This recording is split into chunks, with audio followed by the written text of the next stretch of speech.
Hey everyone, I'm Caroline Rena, and welcome to the Ride of My Life Poem Talks. And I'm continuing my journey through the last year. We're at the end of July, which I had just gone through a bunch of stuff and realizing things about myself and learning how to sit with these powerful feelings and energies and emotions that kept coming up for me, and connecting with my inner self and recognizing things that I felt my whole life that were really hurtful, and just being able to sit in that and allow myself to get angry or allow myself to feel sad, or um, allow myself uh, the opportunity to just let these feelings flow. And it certainly wasn't an easy time, and I kept to myself a lot. And even though I wanted to be with people, I didn't.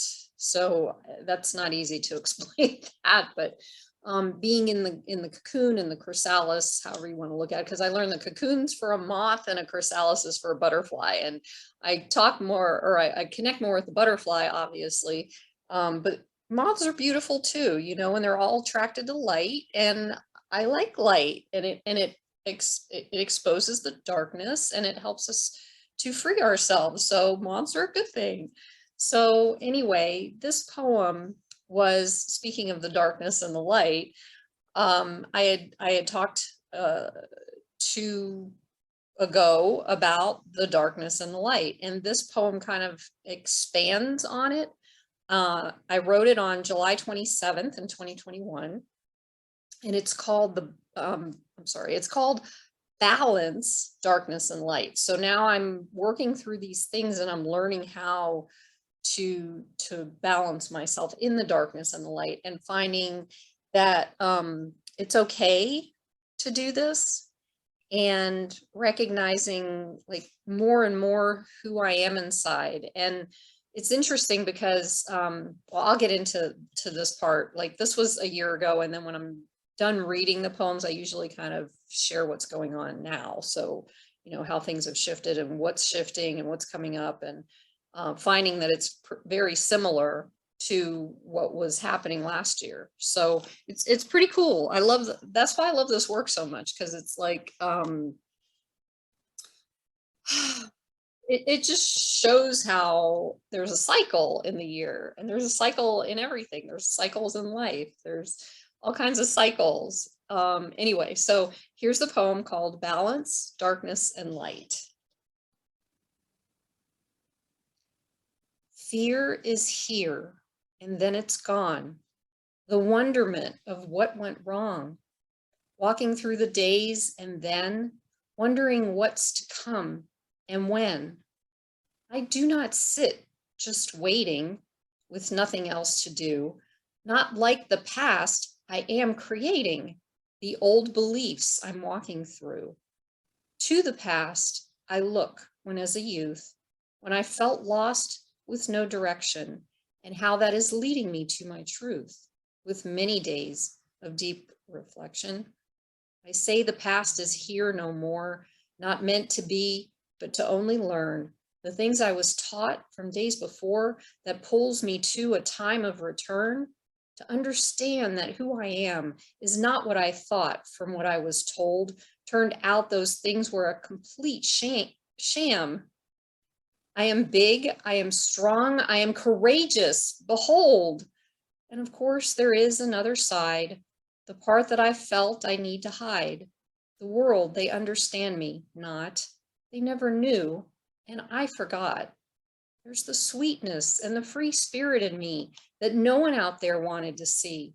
Be a man, he said. He wanted a boy, the gentle inside me that did destroy. Until the day I found it again, the beauty in me, the divine feminine. And wait, that side he wanted me to be is in there too, just waiting for me.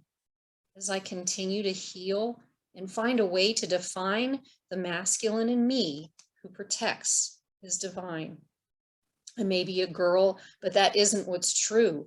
The balance is coming of what's inside me too, the masculine and feminine what I needed to learn from the parents I had, but that was burned years ago when they got divorced. They hated each other and in their veins coursed. All they could do with the anger they had was not what I needed. I needed my dad to be strong and protective, something he could not be. He was never proud and always ashamed of me. And my mother, when I was little, knew not who she was. Neither of them knew how to show me the love. They did not have that for themselves, not at all. They were never taught that. It created a fall from the grace of me that they could have had. Instead, the anger they had for each other, which really felt bad, to that dear, sweet child who got left behind. No one who understood her. She was left in a bind until one day when she said, "No more." The day she decided to walk through that first door. Since that time, there have been many doors. She has walked through hell and back to find the shores of her own beauty, which turned out to be inside. The constant barrage of lies and pain as the old parts of her died. To the love she is finding, the power within, from the past to the now as her new life begins. She's working through it all. It's just a matter of time because she gets to finally feel as though she's committed no crime. She punished herself. She was punished by others. She crawled inside to hide and felt smothered from her own self-sabotage because she didn't know how. Love for self has cracked me open, and now I allow the love inside to shine brightly through all the darkness I felt and never knew what life could be and the journey I'm taking. I am so grateful. I'm in the process of waking to a beautiful life. I feel it deeply. I continue to find the truth so sweetly inside of me. I hold myself in love. As I heal, I feel happy is now what I think of. Wow. Oh, okay. So this keeps happening. And what's happening is that whatever I was working on at that point at the end of July is in the process of really awakening and coming up for me now, because I'm learning, I'm creating a space for myself to do the deep processing and the deep releasing and the deep connecting with myself in relation to my mother and my father, and recognizing and allowing myself to get angry at both of them because they didn't, as a child, they didn't give me what I needed. As an adult, I look back and I know why that happened. I know who they are. I know what their experiences were when they were children. And I learned how to forgive them from that space of just looking at them as a child going through similar stuff, because it's generational and it's not that much different. So being able to forgive them for that. But the most important thing I've learned is when you connect with your inner child, there must be a space that's allowed and given to that child to grieve what they never got, to feel the feelings that they never understood when they were little how to feel, to connect with those feelings, and to, like the anger inside of me at my father for never being there for me emotionally. I did not have emotional support in my childhood. So as a result, I started looking for all this emotional support, and everybody else, please love me, please love me, please support. And I never got what I needed. And what's interesting is it's like, these are, as Panache Desai, I'm listening to a lot of his stuff right now, and he talks about them being actors in our life, and they're just giving us the opportunity to look inside of us and see that we have that for ourselves, that we don't need that from other people. And it's so empowering and so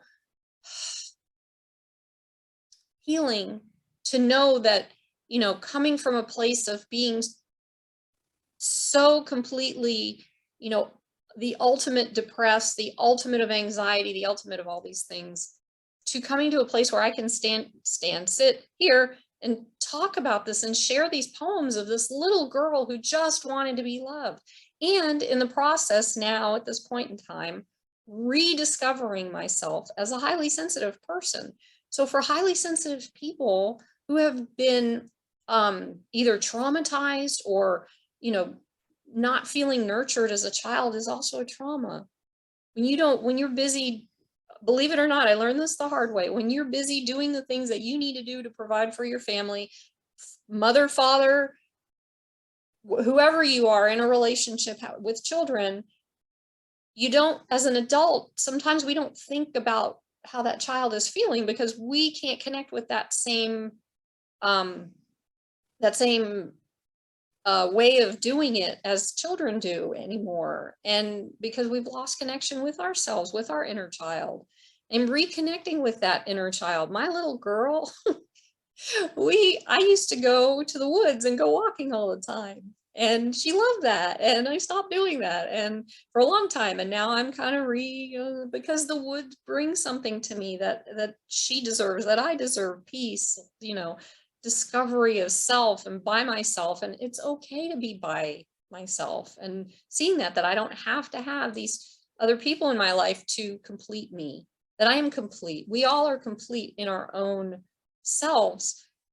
And we get to come to others as that completed person, knowing that we can share that peace or the love or the joy or the beauty or whatever that looks like. And man, this last year, I can't even begin to tell you how deep this went and how painful it was, and how much I hurt when I kept feeling like that people were turning their back on me. And it wasn't, they were doing that for me. They were doing it so I could find this person inside of me who I am.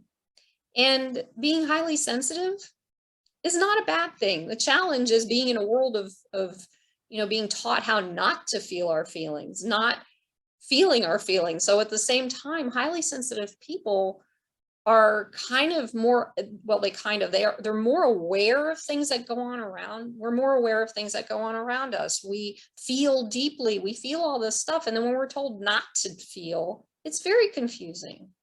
And so it's a wonder why I wasn't more confused than I was, and for any of you who feel the same way, there's power in recognizing where you're at in your life right now and making a choice to come back to the person you are, especially, and I'm talking to the highly sensitive people because I'm recognizing that might be something that I can help with or guide or whatever, to understand how you work in this world, how you feel in this world, how things work in the world around you and not in you, and how you're like so far outside the box that you can't get anywhere near it, like let alone thinking outside the box. You're just not there. You're out in outer space. We're all as highly sensitive people in this interesting place of a higher consciousness already, rather than like being pulled into it.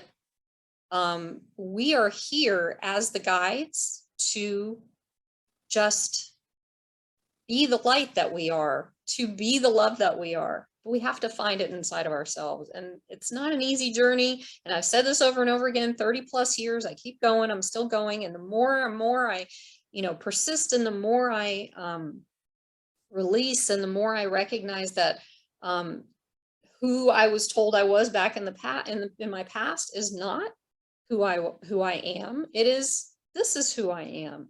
And this is not, and I still am finding out things. So I think I'm fully there, but I don't think so, because I don't think we're ever fully there, or this is a journey. And I want to say that, it's painful. It is so painful sometimes to be a highly sensitive person in a world that is not allowed to feel, and being confused about that, like I said. And it's like finding that space within ourselves to be who we are, because we can't change that. Being highly sensitive is literally a physiological thing that goes on in our bodies. It's not emotional, it's not mental, we can't control it. It's just what it is. We have a highly sensitive nervous system, and it just is what it is. And then on top of that, if you've been traumatized, then your nervous system is even more highly sensitive because it's in fight or flight all the time. So you've got the stress stuff added to that because you don't know how to connect with those feelings and work with them. So coming to you from this space of healing, from this space of loving self, from this space of peace, finding that peace within yourself, coming to peace with the fact that being highly sensitive is freaking okay. It is so okay. Just because someone doesn't understand you, maybe you don't need that person in your life. Maybe you need to connect with people who do understand you. And there are highly sensitive people out there, or excuse me, there are non-highly sensitive people out there who are sensitive to your sensitivity. They are out there. You just need to start connecting with them. You need to recognize it in yourself and open that space and allow these people to come in and be the love and support that you need when you need it.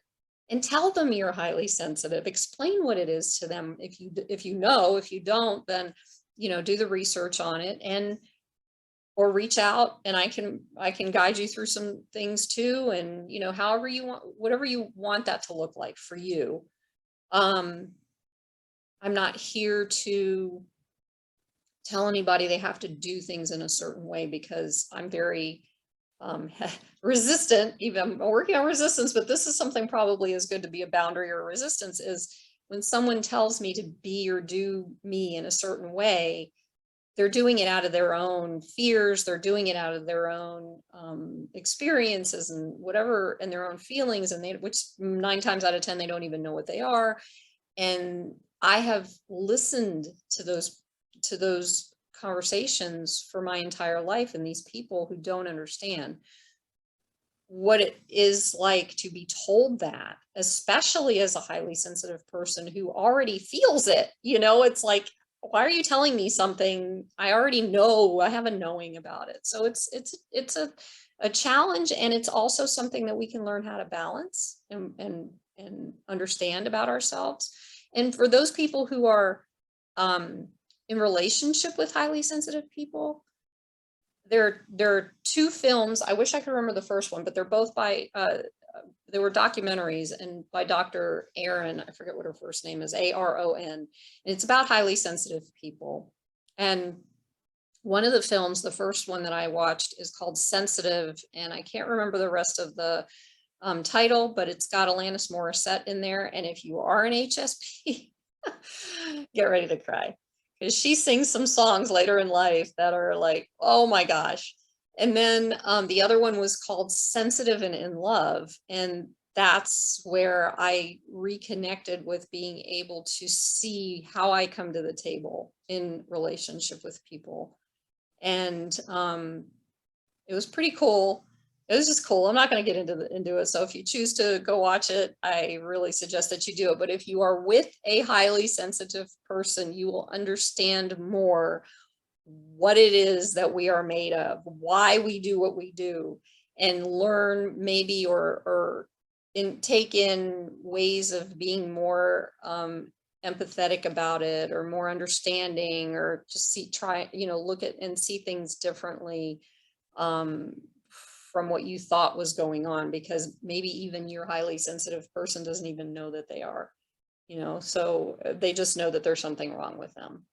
And that's what I've gone through my whole life. I always thought there was something wrong with me. And now I know that it's my gift and I love it. And it's part of everything else that I'm working on. That's like all similar as my gifts, and having fun, learning how to have fun with it, and integrating my inner little girl and my inner little boy, the adventurer, and all the fun stuff. So anyway, I hope you've received something from this video. And I will be back in the next couple of days with another video. And wherever you are, peace in this moment, and love to you, and find your inner child joy however you can, even if you got to go buy a coloring book. Just saying. Okay, well, I hope this helped in some way. And thank you for being here on the ride of my life. Bye-bye.